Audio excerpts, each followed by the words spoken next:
agensi penguasaan, peranan dia adalah sebagaimana termaktub dalam Akta Seksyen 4 Akta Suruhanjaya Integriti Agensi Penguasaan.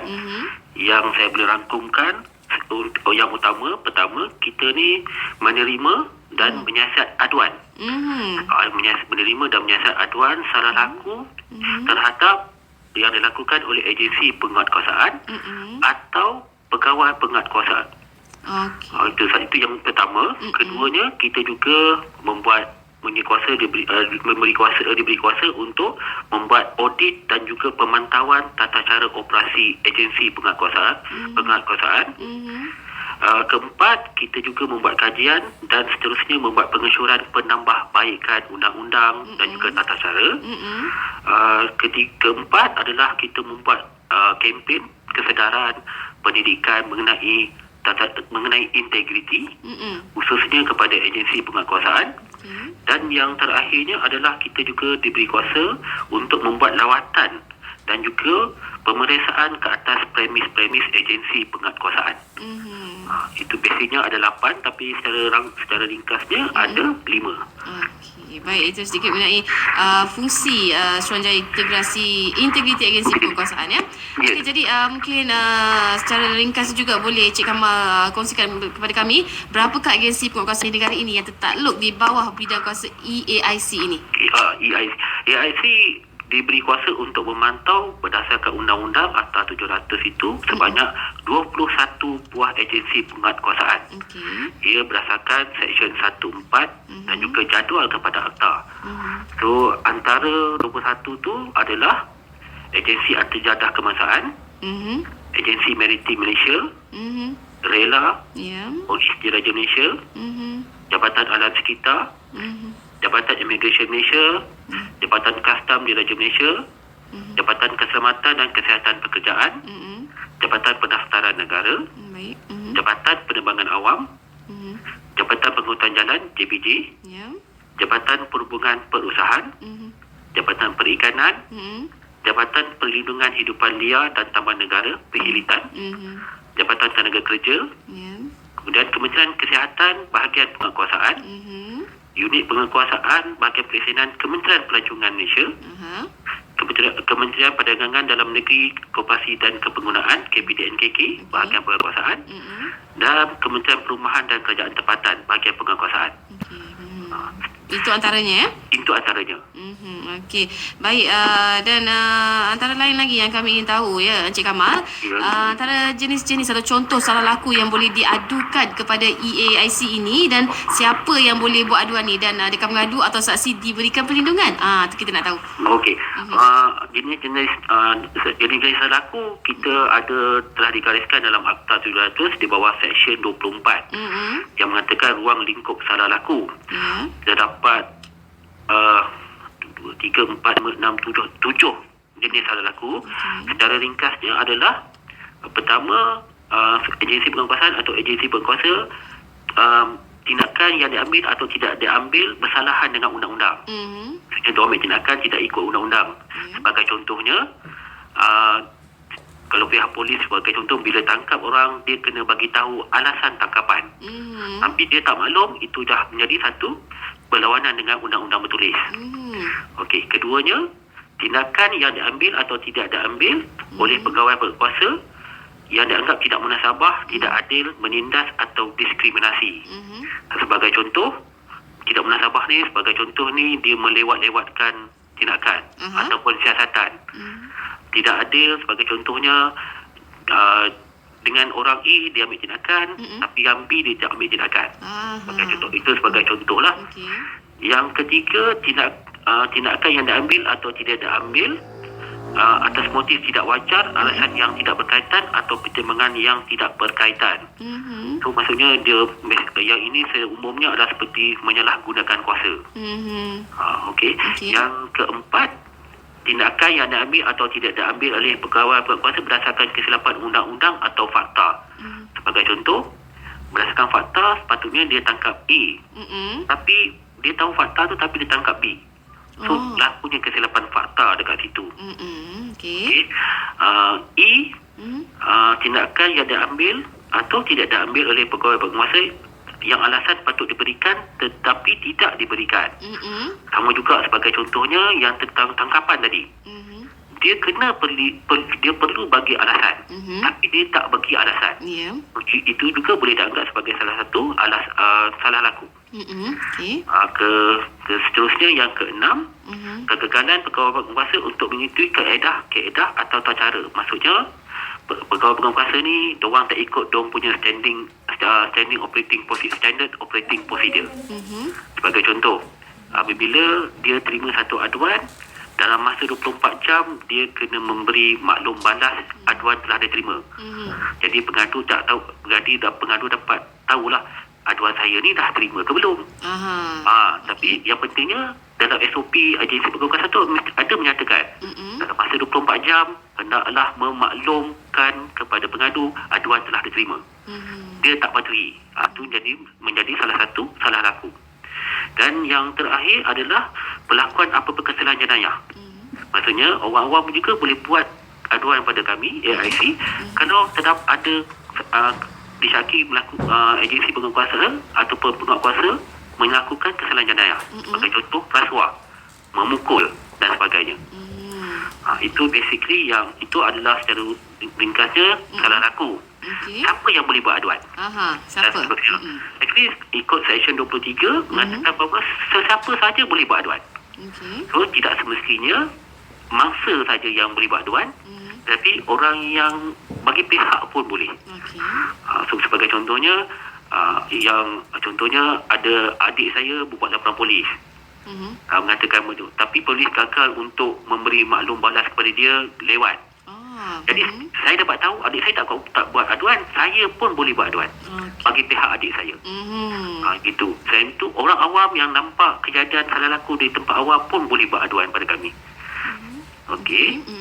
Dan macam mana dari segi soalan seterusnya, macam mana tentang kerahsiaan. Kerahsiaan. Okey, kerahsiaan perlindungan saksi. Kita nyata mengatakan bahawa saksi bila menjadi saksi kepada Suruhanjaya ni tidak boleh diganggu, tidak boleh diganggu dan sebagainya, dan mereka boleh sekiranya diganggu membuat laporan kepada kami dan untuk membuat laporan polis untuk kami mengambil tindakan yang sewajarnya.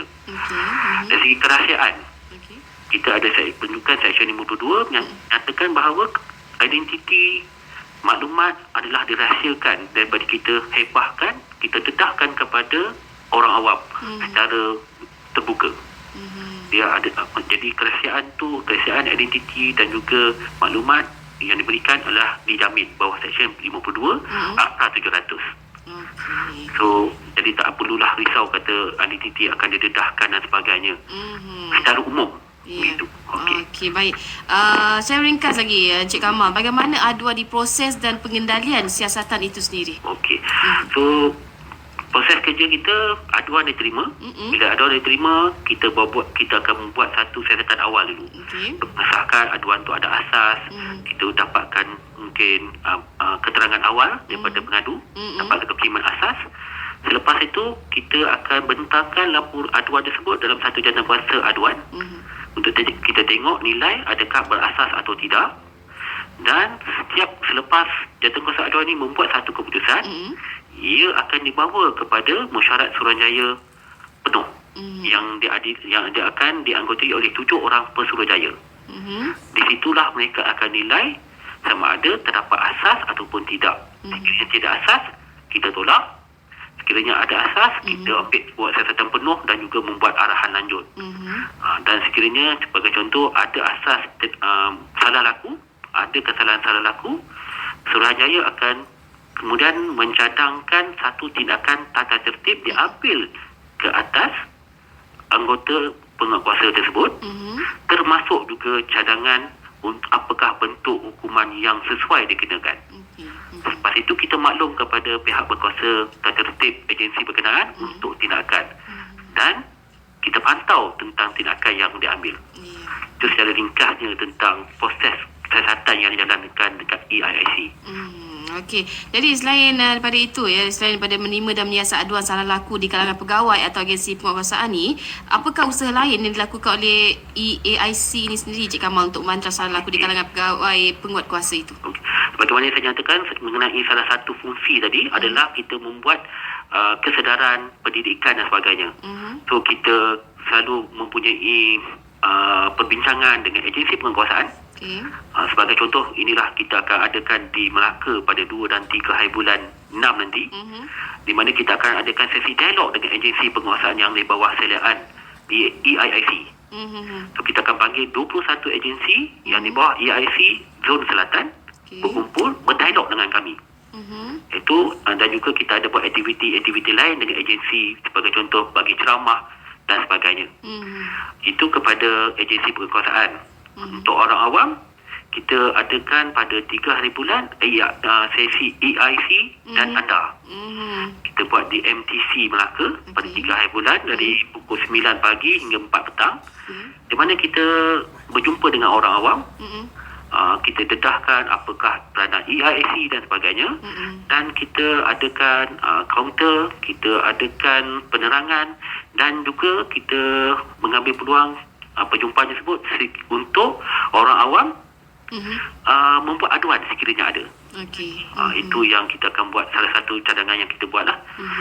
Bila bercakap pasal peranan, Encik Kamal, mungkin Encik Kamal boleh terangkan juga antara peranan yang boleh dijayakan oleh masyarakat atau orang awam sendiri dalam bantu EIC ni mencegah salah laku dan membudayakan nilai-nilai integriti di kalangan pegawai juga agensi penguasaan ni. Cara-cara untuk buat aduan salah laku itu juga macam mana, Encik Kamal? Sebagai saya rasa yang pentingnya adalah kerjasama daripada orang awam untuk membuat aduan kepada kami.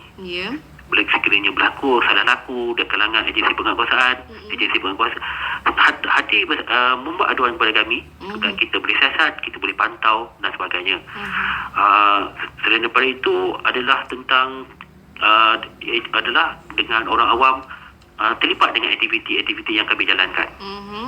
So bila diorang terlibat dengan aktiviti, diorang mungkin boleh memberi maklumat apakah pandangan tentang penambahbaikan integriti di kalangan agensi penguasaan. Maka bila dapat maklumat tersebut, kita insyaAllah kita sampaikan, kita kaji dan kita sampaikan kepada kerajaan dan juga agensi penguasaan. Inilah pandangan orang awam apabila kami berjumpa orang awam mengenai agensi penguasaan ini. Dan cara membuat aduan tadi tu? Cara membuat aduan, pertamanya kita ada pertama kita boleh, orang awam boleh telefon terus kepada kami di talian 03 88 88 6618 atau 6509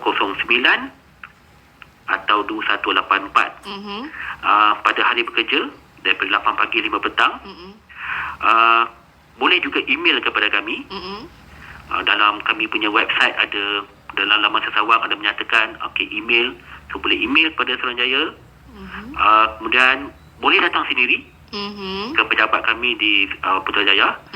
Sebagai contoh, kita adakan program di Melaka nanti, datang semasa itu untuk buat aduan. Boleh juga hantar melalui pos. Dan juga yang sekarang ni orang aktif dalam social media, dalam Facebook, dalam Twitter. Alamat kami adalah EIC Official. Itu. So itulah antara yang cara-cara untuk buat aduan. Baik. Dan kita berada di akhir perbualan kita ni, Encik Kamal. Mungkin ada penambahan yang ingin Encik Kamal kongsikan dengan pendengar kita, silakan. Pertama adalah untuk orang awam sama-sama dengan Suruhanjaya, EIC, untuk kita memantapkan lagi integriti agensi penguasaan. So dengan cara terlibat dengan aktiviti-aktiviti yang dilakukan oleh EIC. Teruskan usaha dengan menghantar aduan-aduan. Pastikan aduan-aduan tu terdapat maklumat yang lengkap dan sebagainya. Maka boleh kami mengambil tindakan sewajarnya. Jangan risau, insyaAllah sekiranya berada dekat jauh, kami dapat maklumat, kami pegawai kami akan pergi ke tempat tersebut untuk pergi mengambil. Dan untuk agensi penguasaan yang lain juga yang mendengar sesi ini pun juga datang semasa sesi di Melaka nanti 2 dan 3 hari bulan 6 untuk boleh bersama-sama kita berdialog dan berbincang untuk penambahbaikan integriti agensi penguasaan. Saya percaya itu saja yang harapan pihak kami pada orang awam dan juga agensi penguatkuasaan. Ya, itu saja Cik Kamal ya. Ya. Ya, terima kasih saya ucapkan kepada Cik Kamal Bahari bin Omar, Ketua Pegawai Eksekutif CEO Suruhanjaya Integriti Agensi Penguatkuasaan, dan berkongsi maklumat yang sangat penting juga buat pendengar Negeri FM. InsyaAllah kalau ada kesempatan kita akan bersama lagi Cik Kamal. Okey, insyaAllah. Terima kasih Cik Nina.